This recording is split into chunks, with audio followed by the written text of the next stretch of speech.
مولانا زکریا رحمۃ اللہ تعالیٰ علیہ خود فرماتے تھے کہ میرا ذہن یہ تھا کہ شاید سفید داڑھی میری ہوگی، ان دنوں میں جا کر رب کریم مجھے علم حدیث پڑھانے کی خدمات دیں گے، لیکن اللہ نے ایسا کیا کہ جس وقت میں نے اسباق مکمل کر لیے اور باقی ترتیبیں پوری ہو گئیں، کتابیں پڑھانے میں آئی، تو مجھے اللہ نے علم حدیث کی خدمت بھی ساتھ دے دی۔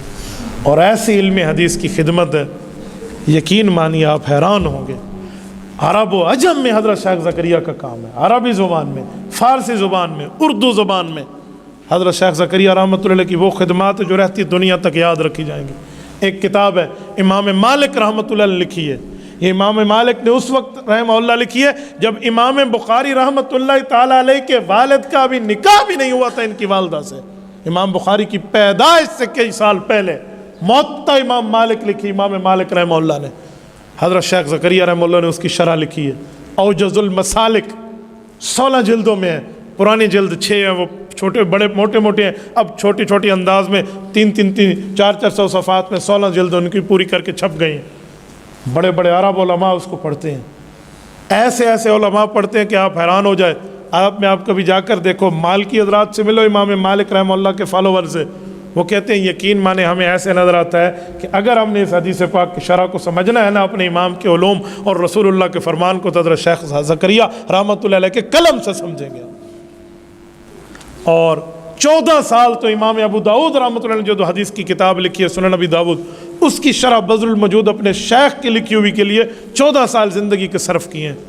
میرے پاس وہ شرح 9 جلدوں میں موجود ہے، آپ بذل المجود کی زیارت کریں اور شیخ زکریا رحمۃ اللہ علیہ کی اور حضرت مولانا سہارنپوری رحمۃ اللہ کے اس میں خدمات دیکھیں، بندہ عش عش کر اٹھتا ہے۔ حدیث پاک کے ایک لفظ ہوتے ہیں، اس کے مطالب بتاتے ہیں، اس صحابی سے لیں تو یہ مطلب اور اس کا یہ مطلب، اس صحابی نے، اہل بیت نے، پیغمبر علیہ السلام کے شاگردوں نے یوں مطالب بتائے ہیں، حدیث کے لفظ یہ ہیں لیکن سنے صحابہ نے، ان نے یوں عمل کر کے دکھایا ہے، جو تجھے مجھے سمجھ آتا ہے وہ نہیں ہے، حضور کے اہل بیت اور صحابہ نے جو حضور سے سمجھا ہے وہی مطلب سچا ہے۔ اس طرح لکھنا، اس طرح خدمت، یہ رہتی دنیا تک ایک نامی گرامی کارنامہ ہے۔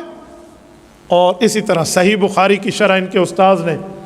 الکواکب الدراری کے نام سے، الکوکب الدری کے نام سے جو جامع ترمذی کی شرح لکھی ہے، اس پر حضرت کا حاشیہ، لامع الدراری صحیح بخاری کی شرح پر حضرت شیخ زکریا رحمہ اللہ کا حاشیہ اور اس کی گائیڈ ہے اور پوری تفصیل ہے۔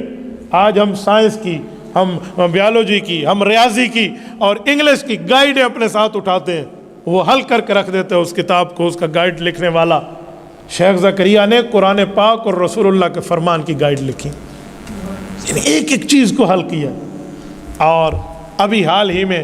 ان کے خلیفہ مجاز مخدوم مکرم حضرت مولانا عبدالحفیظ مکی، رب کریم اس کی قبر پہ کروڑوں اربوں رحمتیں نازل فرمائے۔ مولانا عبدالحفیظ مکی اس شخص کا نام ہے جو مدینہ منورہ میں رہنے والے، مکہ مکرمہ کے باسی، ان کی وفات ہوئی ڈربن میں، جنوبی افریقہ میں۔ گوگل سرچ کریں، غالباً 5000 کلومیٹر دور ہے مدینہ طیبہ سے، لیکن وصیت تھی کہ میں نے رسول اللہ کے قدموں میں اپنی جان کو وہیں جان آفرین کے حوالے کرنا ہے۔ مدینہ طیبہ کے گورنر نے سرکاری آرڈر کے ساتھ، سرکاری پروٹوکول پہ وہاں سے حضرت کو منگوا کر ان کی قبر جنت البقیع میں بنوائی۔ یوں عاشق ہوتے ہیں۔ یہ مولانا عبدالحفیظ مکی رحمہ اللہ ہے۔ میں نے حضرت مکی رحمہ اللہ کی زیارت کی ہے، یقین مانے اس شخص کے چہرے کو دیکھ کے بندے کو سمجھ آتا کہ کیا رب کریم کے نور اس کے چہرے پہ برس ہے۔ میں نے مولانا پیر عزیز الرحمن ہزاروی رحمہ اللہ کی زیارت بھی کی اور کئی عرصہ وقت بھی ان کی خدمت میں گزارا ہے۔ وہ حضرت شیخ زکریا رحمۃ اللہ علیہ کے خلیفہ مجاز رہے ہیں۔ اس شخص کے چہرے کو دیکھ کر آپ آنکھوں سے آنکھ نہیں ملا سکتے تھے، وہ نور کی برسات ہوتی اس کے چہرے پہ۔ آپ اور میں گن کے درود پڑھتے ہیں، 100 200 500 1000، حضرت مولانا کے کروڑ خرب ارب ہا درود ہوتے جو رسالت مآب کے روز اقدس پر پیش ہوتے، اپنی طرف سے، خواتین جو ان سے بیعت تھی ان کی طرف سے، مرد جو ان سے بیعت سے ان کی طرف سے، ان کے تحت جو مدارس چلتے تھے، مساجد تھے، مکاتب تھے، اسکول تھے، جتنے ادارے چلتے تھے، ان سب میں ذمہ داری تھی کہ اسکول والے بچوں کو 15 منٹ فارغ کرا دے، ڈرل کا پیریڈ دینا دے دے، 15 منٹ میں صرف یہ درود پاک پڑھیں صلی اللہ علیہ وآلہ وسلم، یہ درود پاک پڑھ کے جمع کریں، اور حضرت رحمہ اللہ اس کو لے کر جاتے اور روز اقدس پر پیش کرتے۔ میں نے حضرت کی خدمت میں ایک مرتبہ مدینہ منورہ میں خود اپنی آنکھوں سے دیکھا، رسالت مآب علیہ السلام کے مواجہ شریف پہ جاتے چہرہ اقدس کی طرف، لیکن اکثر عادت ہوتی کہ آپ علیہ الصلوۃ والسلام کی کمر مبارک کی سائڈ روضہ اقدس کے ادھر ٹھہرتے اور یہ لفظ فرماتے تھے کہ ہمیں حضور پاک کا سامنا کرنے کی جرت کیسے ہو۔ آپ دیکھو ان بزرگوں کے احتیاط اور ان کے تجربے کو دیکھو۔ مولانا عزیز الرحمن ہزاروی، میں ان کے لیے کچھ لفظ بولوں نا، میرے پاس لفظ نہیں ہے، میرے پاس فیلنگز ہے، احساس ہے جو میں بتا سکتا ہوں، لیکن الفاظ نہیں ہے شخص کی جو ہے نا کیا کہتے ہیں اس کی للہیت اور تقویٰ کو بتانے کے لیے۔ یہ ان کے تو خلفاء ہیں جن کو ہم نے دیکھا ہے۔ حضرت مولانا شہید اسلام، شہید ختم نبوت مولانا یوسف لدھیانوی رحمہ اللہ، حضرت شیخ زکریا رحمہ اللہ کے خلیفہ مجاز رہے۔ مولانا یوسف لدھیانوی کو جس شخص نے دیکھا ہے نا، وہ سمجھتا ہے کہ میں نے وقت کے ایک امام غزالی کو دیکھا ہے جس کو رب نے کیا سے کیا عطا فرمایا تھا۔ عالمی مجلس تحفظ ختم نبوت پوری دنیا کے نائب امیر رہے ہیں، اور شہادت بھی ختم نبوت کے مشن پہ ہوئی ہے۔ مولانا یوسف لدھیانوی رحمۃ اللہ علیہ پاکستان کے تمام بڑے جید علماء کرام کے شیخ الشیوخ سمجھے جاتے ہیں، اور مولانا یوسف لدھیانوی وہ ہیں، انہوں نے قادیانیت کے خلاف وہ کام کیا ہے کہ مرزا قادیانی کا جو چوتھا پوتا تھا وہ چیخ اٹھا کہ پوری دنیا میں جہاں جاتا ہوں، عرب و عجم میں مجھے جانا پڑے، مولانا یوسف لدھیانوی اور مسلمانوں کا کام حضور پاک کی ختم نبوت میں ہمارے خلاف موجود ہے۔ تو اس نے پھر اپنے دشمنوں کی لسٹ شائع کی کہ پوری دنیا میں مرزا قادیانی اور ان کے فالوورز کے دشمن کون ہیں، ان سے محتاط رہو۔ اس پہ حضرت مولانا کو اوپر نام لکھا، مولانا یوسف لدھیانوی کا، اور وہ لسٹ انہوں نے شائع کی قادیانیوں میں۔ وہ لسٹ شائع ہوتے ہوتے مولانا یوسف لدھیانوی کے پاس کسی نے پہنچا دی۔ جامعۃ العلوم الاسلامیہ علامہ بنوری ٹاؤن کراچی کا یہ محدث ہے، اس نے بیٹھ کے جو جواب لکھا ہے نا، وہ آب زر سونے کے پانی کے ساتھ لکھنے کے مترادف ہے۔ انہوں نے جواب لکھا اور اس جواب پہ کہا کہ بطور انسانیت میں تیرا شکریہ ادا کرتا ہوں، اور مٹھائی کا ڈبہ لیا، اس کے ساتھ لف کیا، اور لنڈن اس کے پاس اس کو بائی ڈاک روانہ کیا کہ یہ مٹھائی جا کر اسے دے دو، میں بطور انسانیت اس کا شکر ادا کرتا ہوں کہ میرے پاس تو پتہ نہیں نیکیاں کیا ہوں گی، میں اللہ کے دربار میں کیا منہ لے کر جاؤں گا، تو نے میری نجات کا راستہ آسان کر دیا۔ میں رب کے دربار میں جا کے کہوں گا مولا میری اور کیا ہے کیا نہیں ہے، وہ تو جانتا ہے دلوں کے بید۔ لیکن رسول اللہ کا دشمن اول، اس دھرتی کا جو سب سے بڑا دشمن ہے، حضور کی ختم نبوت کا منکر، اس قادیانی بے ایمان نے اس فقیر کو اپنا دشمن شمار کیا کہ میری نجات کے لیے کافی ہے۔ یہ مولانا یوسف لدھیانوی ہے، حضرت شیخ زکریا رحمۃ اللہ تعالیٰ علیہ کا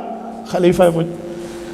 میرے دوستوں میں حیران ہو جاتا ہوں کہ حضرت شیخ زکریا رحمۃ اللہ نے کہاں اپنے شاگرد اور افراد پیدا نہیں کیے، اور کہاں نہیں۔ کوئی بندہ بیٹھا ہوتا نا اور وہ کہتا حضرت میں حج پر جا رہا ہوں، کوئی کام، میں عمرے پہ جا رہا ہوں، کوئی کام، ایک ہی کام بتاتے تھے، کہا میری طرف سے کوئی طواف کر لینا، وہاں جا کر 2 نفل پڑھ لینا، کبھی اور کوئی کام نہیں بتا۔ اور احادیث پاک لکھتے اور ایسی شروحات لکھتے، اور سب کچھ لکھ کے جب تھک ہار جاتے، گویا میں کہتا ہوں جسم پسینے سے شرار بور ہوتا، تھکاوٹ انتہا کو ہوتی، رات کا آخری لمحہ ہوتا، شیخ زکریا رب کے سامنے تنہائی میں ہاتھ اٹھا کے ایک ہی دعا مانگتا، اللہ اگر میری یہ خدمت حدیث قبول ہے تو جس شخص کی باتوں کی میں نے خدمت کی ہے، ہمارے آقا انعامدار صلی اللہ علیہ وسلم کی قدموں میں مجھے قبر عطا فرما۔ آج آپ تشریف لے جائیں، میں گیا ہوں، رسول اللہ کے قدم مبارک ہیں باب البقیع کی طرف۔ آپ باب البقیع نکلیے، گیٹ نمبر 38 سامنے ہے مسجد نبوی کا، بڑے گیٹوں میں، اس گیٹ کو کراس کیجئے، سامنے جنت البقیع، امام مالک رحمۃ اللہ قبر ملے گی، امام نافع رحمۃ اللہ قبر ملے گی، اس کی سیدھ میں حضرت شیخ زکریا کی قبر، رسول اللہ صلی اللہ علیہ وسلم کے قدموں میں دفن ہے شخص۔ یعنی اس طرح علم، ان کا جو گھر تھا نا حضرت شیخ زکریا کا، رب نے یہ کرم کیا کہ وہ مسجد نبوی کی توسیع میں آ گیا، وہ گھر جس مدرسے میں بیٹھ کر دین کی خدمت کرتے، شاید میں بھول رہا ہوں وہ گھر ہے یا ان کا مدرسہ ہے جہاں یہ دین کی خدمت کے لیے بیٹھتے تھے، غالباً ان کا مدرسہ ہے۔ وہ اگر آپ نے دیکھنا ہو نا تو میں نے جو مدینہ طیبہ کے باسیوں سے سنا اور نشاندہی کی ہے نا، وہ میں آپ کو سمجھائے دیتا ہوں، بہت آسان ہے۔ باب بلال پر آپ جائیے، باب بلال آپ کو سمجھ نہ آئے تو میں بتاتا ہوں، آپ کا یہ بایاں کندھا باب جبریل کی طرف ہو، باب جبریل کی طرف جب آپ کا بایاں کندھا ہوگا، آپ کی کمر قبلے کو ہوگی، آپ کا منہ مشرق کو ہوگا مدینہ طیبہ میں، اور سامنے باب بلال ہے، باب بلال سے تھوڑا آگے جائیے، اس جگہ جو دو بڑے ستون ہیں، حضرت شیخ زکریا رحمۃ اللہ علیہ اس جگہ بیٹھ کے حدیث کی خدمت فرمایا کرتے تھے، آج وہ مسجد نبوی کا حصہ ہے۔ تو حضرت شیخ زکریا رحمۃ اللہ علیہ کو رب کریم نے کیا سے کیا رتبے، مرتبے، درجے، حیثیتیں عطا فرمائی ہیں، آپ حیران ہو جائیں۔